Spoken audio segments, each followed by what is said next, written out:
السلام علیکم ګرانه دوستانو. نن به زه تاسو ته د کرکټ په هکله باندې یو څو تازه او ډېر مهم خبرونه درکړم. چې خاص کار زه به تاسو ته ووایم چې د ایشیا کپ سوپر 4 راوند کې چې اولنۍ لوبه د افغانستان او د سریلانکا ترسره کیدونکې ده. د دغه لوبې په هکله باندې بیا دغه پخواني لوبغاړي کوم ټیم ښودلی ده چې دغه به افغانستان دغه لوبه ګټي او که چېرته به سریلانکا افغانستان نه بدل اخلي. دغه پخواني لوبغاړو نظر به زه تاسو سره شریک کړم او بل به زه تاسو ته دغه د پاکستان سوپر لیګ چې کوم د هغه تاریخونه هم اعلان شوي دي او دې نه علاوه به زه تاسو ته وایم چې تېره ورځ دغه په کیریبین پریمیر لیګ کې یعنې سی پی ایل کې د اظهار الحق نوید دوی ټیم لوبه هم ترسره شوله او بل به زه تاسو ته دغه ایشین کرکټ کونسل له طرف نه چې کومې لوبې دي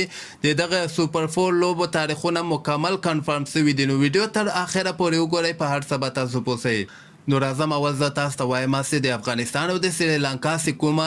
اولنۍ لوبه په سوپر 4 راوند کې په ایشیا کپ کې ترسره کیدونکې دغه ګروپ سټیج کې خو افغانستان ورنه لوبه ګټلې، خو سوپر 4 کې بیا دغه د سریلانکا کپټان وایي چې دغه ورته د منګه ټیم اوس فورم کې راغلی ده او منګه به افغانستان نه په سوپر 4 راوند کې خپل بدل بیرته اخلو. خو دغلته به زه تاسو ته وایم چې د افغانستان پخوانی کوچ او د پاکستان ډېر مشهوره لوبغاړی انضمام الحق بیا دغسې خبر ورکړی ده چې صحیح ده د سریلانکا ټیم ښه لوبه وکړله بنګلادیش خلاف، خو د ما چې کوم ټیم ده زه افغانستان سره ځم. یعنې انضمام الحق وایي چې افغانستان یو ځل بیا سریلانکا ته په دغه ایشیا کپ کې ماتې ورکوي. دغه نه علاوه بیا د پاکستان شعیب اختر چې کوم ده هغه بیا دغه خبر ورکړی چې دا لوبه به ډېره دلچسپه وي، اوس یې دواړه کولی شي ویې ګټي، یعنې سریلانکا هم کولی شي ویې ګټي او افغانستان هم کولی شي چې دوباره سریلانکا ته ماتې ورکړي. او بل طرف ته د افغانستان دغه څومره لوبغاړي دي دوی خو ورته پوره تیار دي، دوی خو وایي چې که خیر منګه به سوپر 4 راوند کې یو ځل بیا سریلانکا ته ماته ورکوو.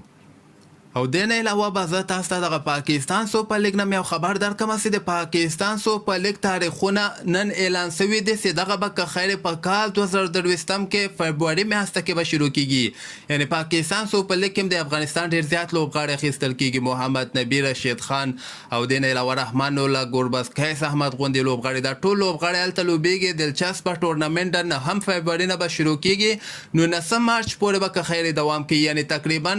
9 شپې به دغه ټورنمنټ ترسره کیږي. مخکې به یو میاشت ترسره کېده، اوس یې 10 ورځې اضافه کړی ده ځکه ګټه ورته ډېره رسوي. نو غواړي چې دوی لوبې مورکې زیاتې کړي دي، میچونه مورکې زیات دي او تاریخونه هم یعنې تقریبا 40 ورځې به د پاکستان سوپر لیګ لوبې دوام کوي.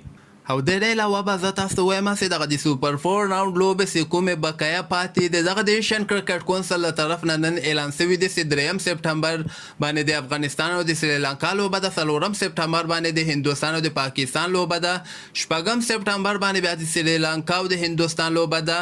1 سپټمبر باندې د افغانستان او د پاکستان لوبه ده، 8 سپټمبر باندې بیا د هندوستان او د افغانستان لوبه ترسره کیږي، 9 سپټمبر باندې بیا سریلانکا پاکستان سره لوبیږي او 11 سپټمبر باندې به که خیر د ایشیا کپ فاینل لوبه ترسره کیږي. سیمه فاینلونه ورکې نسته دي، نو ډایرکټ افغانستان که چیرته غواړي فاینل ولوبوي نه 2 لوبې باید په دغه سوپر 4 راوند کې وګټي،